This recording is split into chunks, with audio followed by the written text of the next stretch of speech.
These are some fundamental concepts about motivation. There's two types of motivation, away from and toward.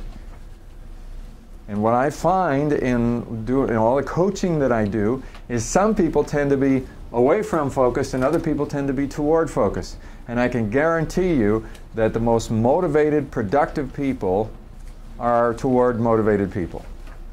A toward motivated person is somebody that knows what they want and they're continually focusing on the future and what they want to accomplish. An away from motivation person is completely focused on what they don't like and what the problems are.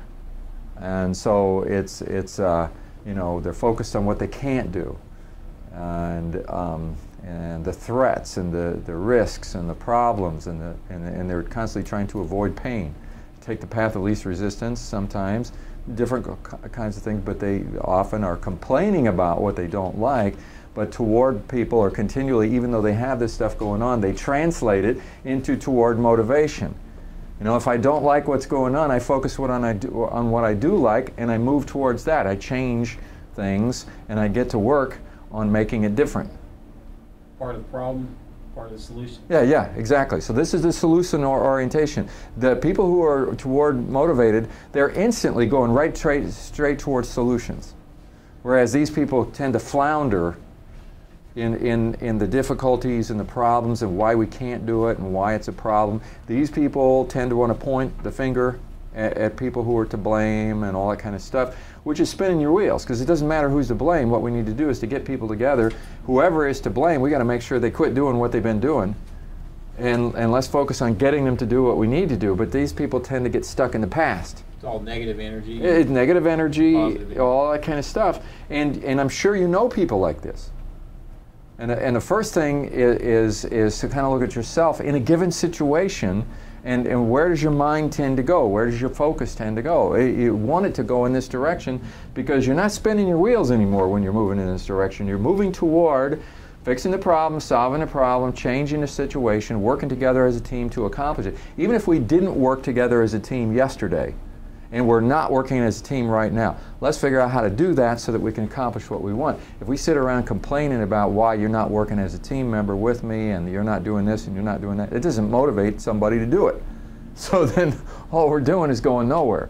And the reason I bring this up is that as a leader, you will find the people that report to you or the people that follow you or just anybody that you're interacting, might even be a customer, they get stuck over here. And what you do, if you're really effective in motivating somebody, is whatever their statements are, whatever the things that they're saying are, is you translate what they're saying into these kinds of terms. So for instance, if I am coaching an employee, and the employee is telling me, I don't like this, and this is a problem, or whatever, you know, I use it's actually a method called reflective listening. And in reflective listening, you're listening to what they're saying, and you reflect it back to them in toward terms. So the person says, "I really don't like this," and they're saying, and I'll say to them, "Okay, so what you're saying is you want this." They didn't really say that, but it's implied. So I'm trying to understand what they're saying, and I'm trying to come back and say, "Oh, okay, so what you're saying is this." And then if they can agree with that, yes, then we continue to move in this direction toward the thing that we want to do and away from all the complaining and all that kind of stuff. I've seen managers that their approach is, if somebody comes into them with a complaint, they say, "Don't come into me with a complaint, come with a solution. I don't want to hear problems, I want to hear solutions," and they kick them back out.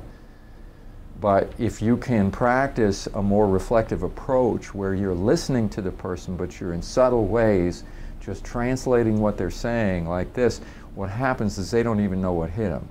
You're literally helping them to see what they're not seeing, and you're sort of turning them towards a constructive point of view. But if you hit them with, you know, there's something wrong with you, you're a complainer, get out of here and come back when you can come up with a solution, then it's just, you know, a lot of times they don't, and they don't get it. So this is an important thing in motivation, because the purpose of motivation is action. The purpose of motivating anybody is to let's get them in the direction to where they will take the actions necessary in order to fix the situation. And they may not be able to see what the solution is, so you're trying to provide them guidance and motivation at the same time.